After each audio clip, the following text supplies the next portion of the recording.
Remember, let us remember. Remember, we are in the holy. Let us remember, presence of God, presence of God. They are becoming adults, and very rapidly and right before our very eyes. And we may not see them again either after they make that transition into adulthood.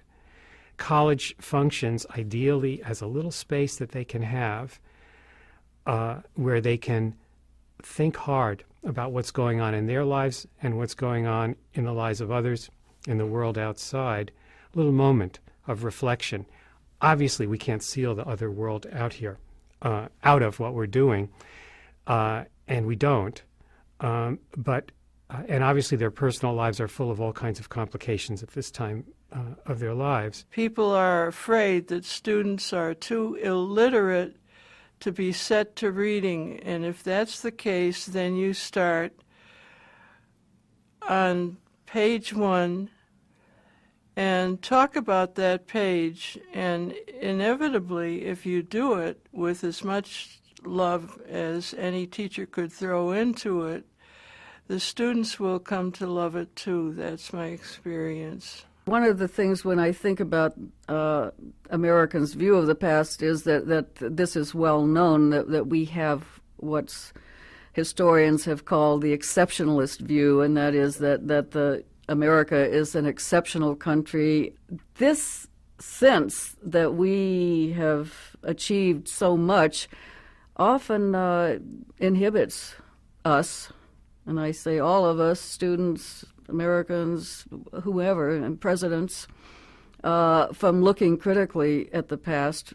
What I'm trying to do when I talk about how some Germans, have tried to understand and confront their past, I'm hoping that the St. Mary students will begin to do the same thing in their own situation and with their own society. And sometimes that happens, and other times they seem quite removed, and they seem quite eager to let the Germans master their past, but conclude that perhaps we Americans don't have much to worry about, and we don't have anything comparable to the Nazi past in our past. Therefore, it's sometimes difficult to get students to really start asking how this concept of mastering the past applies to us and them.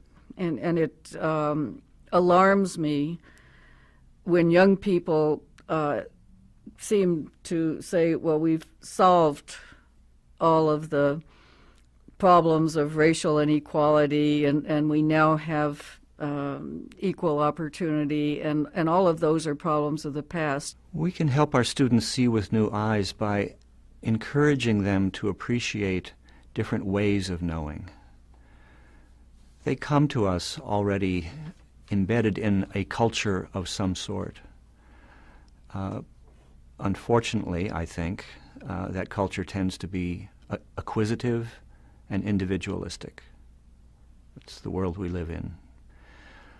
But an intellectual community needs to be collaborative, and in order to do that, we need to help them make connections. I have to be honest about that, because it was more joyful to teach when I was younger.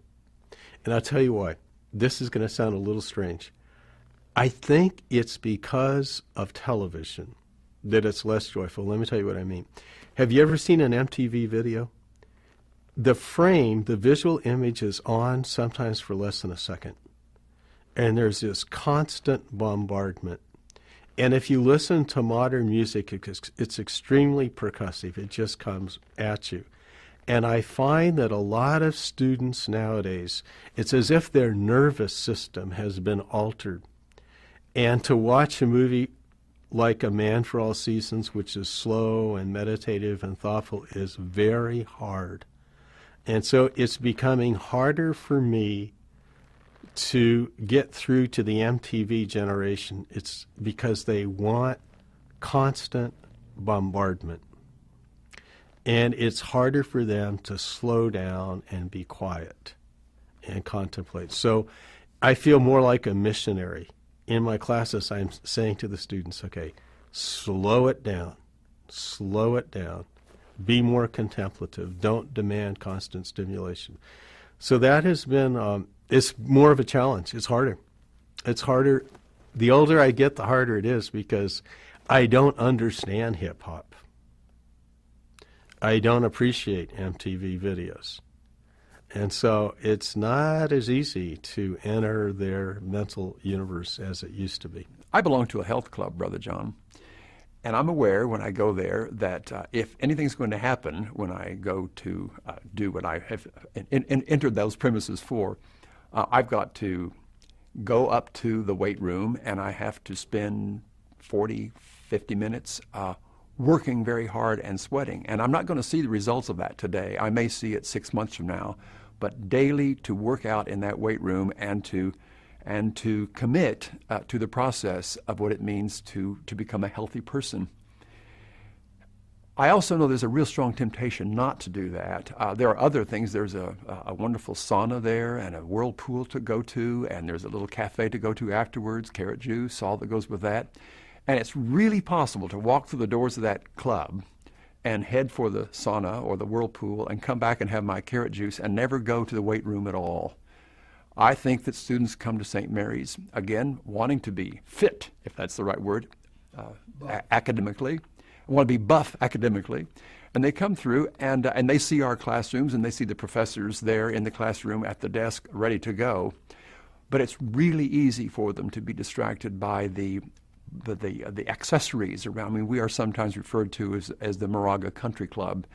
There are a lot of things that a student can do here besides study. Students are very open to what's happening around them.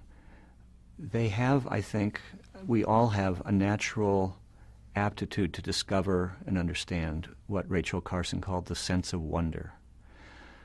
Unfortunately, much of our education tends to deaden that sense of wonder, the natural joy of learning, our innate curiosity, how things come to be, how things work. So the problem is not that students are unwilling to appreciate their connections to the natural world. The problem is that they've had so few opportunities to develop that connection and to deepen it. Remember, we are in the holy. Let us remember, presence of God, presence of God. Remember, let us remember.